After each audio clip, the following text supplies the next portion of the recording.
যোৱা ৰাতি ধৰক আমি মাকুম পথাৰ আপোনাৰ নেপালী বস্তিৰ ওচৰত আমি তাতে হাতী আছিলে, তাতে আমি হেৰি কৰি আছিলোঁ, ডিউটি মাৰি আছিলোঁ ৰাতি খবৰ পাই পেলাই আহি।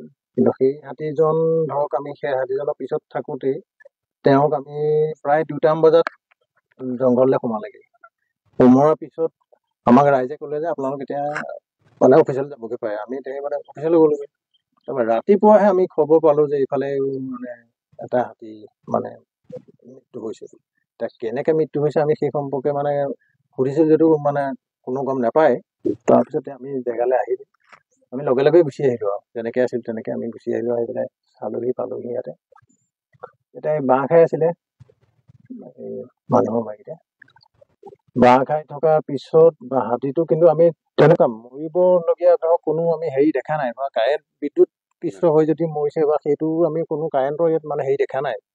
এতিয়া কি কাৰণে মৰিছে বা কেনেকৈ মৰিলে আমি ক'ব নোৱাৰোঁ, কিন্তু এইটো হেৰি মখনা মানে মতা হাতী হয়, ডাঙৰ হাতী আছিলে।